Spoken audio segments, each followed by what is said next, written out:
Assalamualaikum warahmatullahi wabarakatuh dan selamat sejahtera. Saya Cikgu Fadilah binti Kamarudin daripada Sekolah Menengah Kebangsaan Datuk Sagor akan menjelaskan kaedah untuk menjawab ujian bertutur Bahasa Melayu bagi tingkatan 4.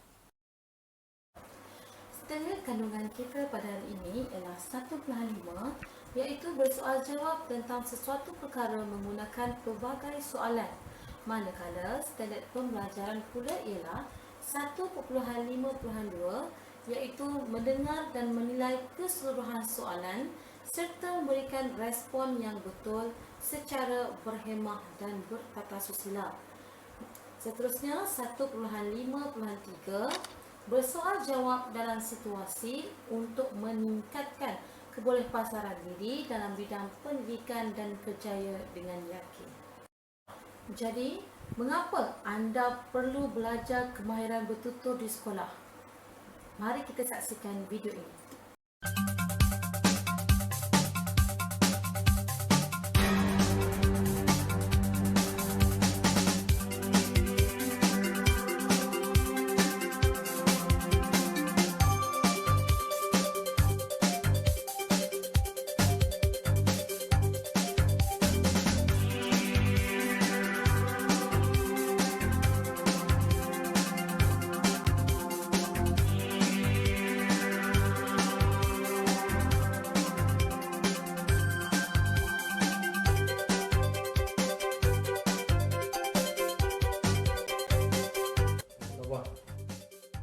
Baik, Okey, saya tunjukkan dokumen tu. ini saya sertakan resume dan dokumen lain. Okey. Kami ucapkan selamat datang ke temu duga ini. Boleh Encik Syarif ceritakan tentang latar belakang diri Encik Syarif? Nama saya Muhammad Syarif. Saya berasal daripada Melaka, lahir tahun 1974, dan saya mendapat pendidikan di Sekolah Menengah di Melaka dan mendapat ijazah di Universiti Melaya dalam bidang sumber manusia. Apakah yang anda faham tentang video yang telah anda tonton sebentar tadi?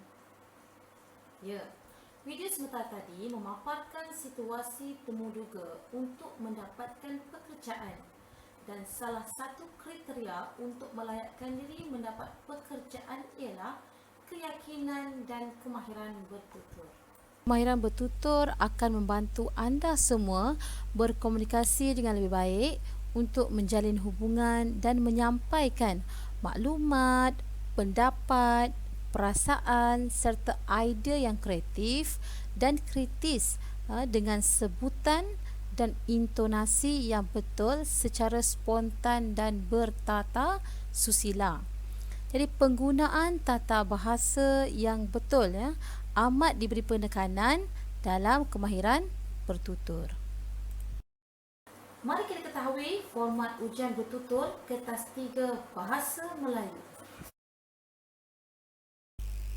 Jenis instrumen kertas 3 ialah ujian bertutur.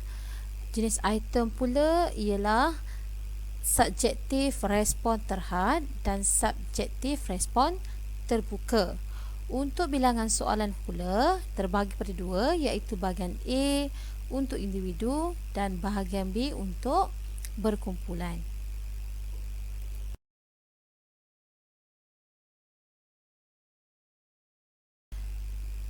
Jumlah markah yang diperuntukkan untuk kertas 3 ialah 70 markah.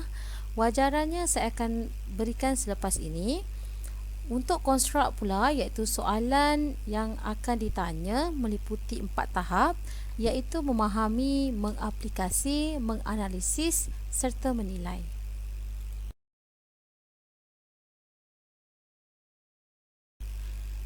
Tempoh ujian untuk kertas 3 ialah bagi individu 3 hingga 5 minit dan bagi kumpulan 12 hingga 15 minit. Untuk cakupan konteks pula, ia mencakupi semua standard kandungan dan standard pembelajaran yang terdapat dalam DSKP. Manakala aras kesukaran, akan ditanya sesuai dengan tahap kebolehan calon.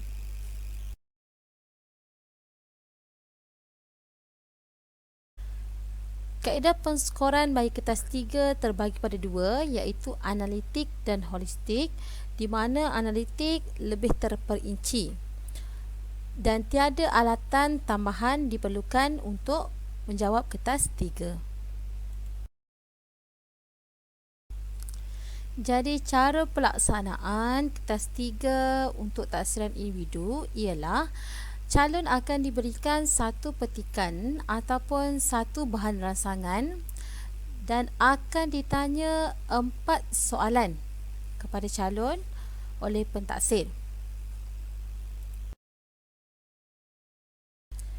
Manakala untuk taksiran secara berkumpulan pula, satu tajuk daripada 8 tema akan diberikan kepada kumpulan yang terdiri daripada 3 hingga 5 orang yang akan dilaksanakan secara perbincangan.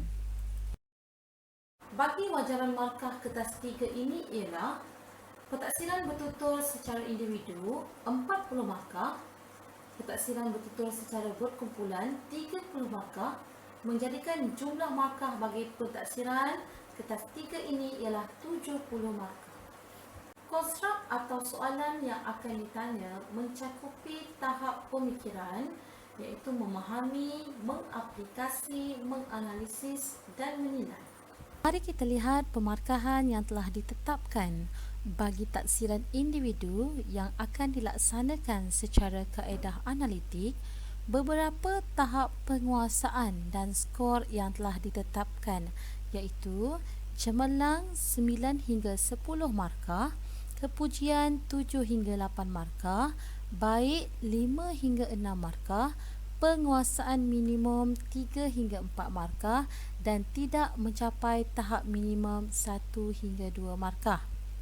Markah-markah ini dinilai berdasarkan beberapa elemen, iaitu tata bahasa dan kosakata, sebutan, intonasi dan nada, kefasihan dan kelancaran serta idea dan bermakna. Bagi taksiran kumpulan yang akan dilaksanakan secara kaedah holistik, juga memperuntukkan 5 tahap, iaitu tahap cemerlang 25 hingga 30 markah, tahap kepujian 19 hingga 24 markah, tahap baik 13 hingga 18 markah, bagi tahap penguasaan minimum 7 hingga 12 markah dan tidak mencapai tahap minimum 1 hingga 6 markah. Pemarkahan pula berdasarkan 4 elemen juga seperti dalam taksiran individu. Soalan yang diberi berdasarkan aras kesukaran item pelbagai, iaitu rendah, sederhana dan tinggi. Jadi mesti anda tertanya-tanya bagaimana pengendalian kertas 3 ujian bertutur. Jadi untuk pentaksiran model individu dan secara berkumpulan akan dilaksanakan oleh pentaksir luar yang telah dilantik oleh lembaga peperiksaan. Manakala tempat yang akan dijalankan ujian ini akan disediakan oleh pihak sekolah. Untuk ujian bertutur individu dan berkumpulan akan diduduki oleh calon semasa di tingkatan 5.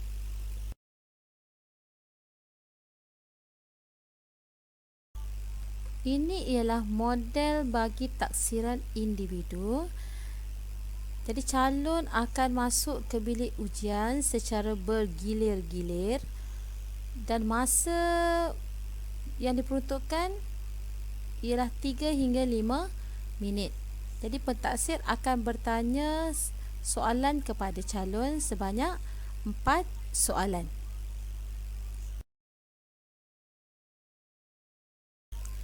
Baik, ini pula ialah model bagi taksiran kedua, iaitu secara berkumpulan. Jadi 4 orang calon akan masuk ke dalam satu bilik dan akan ditaksir oleh pentaksir.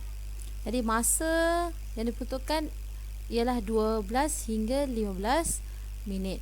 Jadi pentaksir tu akan lihat mana-mana calon yang tidak aktif akan dibantu oleh pentaksir. Jadi pentaksir ni akan bertindak sebagai fasilitator.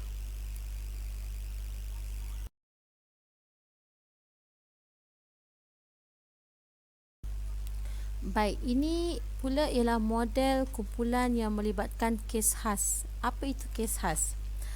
Kes khas ialah calon hospital, calon yang ditahan reman ataupun dalam perbicaraan mahkamah, calon yang menyertai aktiviti sukan atau co-curriculum, dan calon yang menyertai program pertukaran pelajar di luar negara. Berbeza sedikit dengan model kumpulan biasa, iaitu masa 3 hingga 5 minit, dan calon ini akan diuruskan sendiri oleh pihak lembaga dan JPN.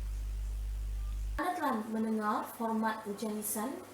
Jadi, mari kita ketahui bagaimana cara untuk menjadi penutur yang baik. Menjadi penutur yang baik ialah yang pertama, apabila anda mendapat bahan rancangan, anda perlu memahami tajuk dan isi. Kemudian, anda perlu menulis poin isi yang terdapat dalam teks, dan juga anda perlu membuat rangka ataupun persediaan apa-apa jawapan yang akan ditanya oleh pentaksir. Yang ketiga, apabila anda sudah baca dan menulis jawapan, anda cuba hafal supaya untuk memudahkan anda menghuraikannya. Dan yang terakhir, apabila anda sudah berada dalam berhadapan dengan pentaksir, anda perlu menjawab menggunakan ayat yang gramatis. Ini ialah petikan ataupun bahan rangsangan yang akan diberikan kepada calon.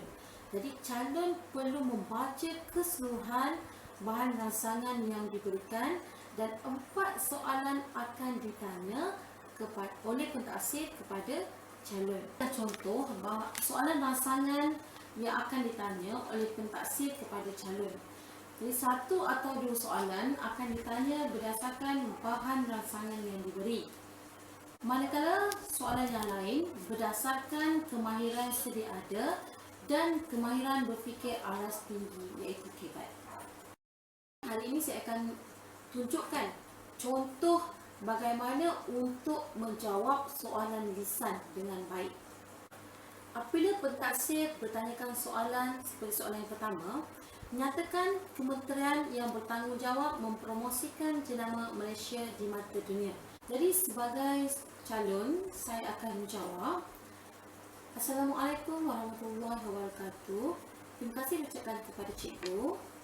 Kementerian yang bertanggungjawab mempromosikan jenama Malaysia di mata dunia ialah Kementerian Penerangan, Komunikasi dan Kebudayaan. Seterusnya, soalan yang kedua, apakah tujuan Malaysian Kitchen dianjurkan di kota London? Penganjuran acara Malaysian Kitchen di kota London bertujuan memperkenalkan kepelbagaian makanan tempatan kepada warga Britain. Soalan ketiga, senaraikan tempat-tempat menarik yang terdapat di Malaysia. Jadi awak perlu mengemukakan apa tempat-tempat yang menarik di Malaysia. Jadi awak perlu jawab macam ni. Pelbagai tempat menarik yang terdapat di Malaysia, antaranya di Melaka. Seperti yang kita sedia maklum, Melaka merupakan negeri bersejarah, dan antara tempat yang boleh dilawati ialah Menara Taman Sari, Muzium Kapal Selam, Kota Formosa dan lain-lain. Seterusnya, sesiapa yang menyukai suhu yang sejuk bolehlah berkunjung ke Cameron Highland. Banyak tempat yang menarik seperti Lavender Garden, Taman Agroteknologi, Big Red Strawberry Farm, Kampung Taman Sedia Strawberry dan lain-lain. Selain itu, Malaysia juga terkenal dengan pantai yang menarik. Oleh itu, jika seseorang yang suka akan kedamaian, bolehlah berkunjung ke Pantai Cerating, Pulau Tioman, Pulau Pangkor, Langkawi dan lain-lain. Jadi, untuk latihan pada hari ini, cikgu nak awak buat jawab soalan yang keempat tadi di rumah di hadapan cermin. Okay, di lain PDP, kita akan melaksanakan ujian betul-betul mengikut masa yang ditetapkan. Saya berharap anda semua dapat mengetahui kaedah menjawab soalan ujian bertutur dengan cemerlang. Jadi, semoga kita berjumpa lagi di lain masa. Terima kasih.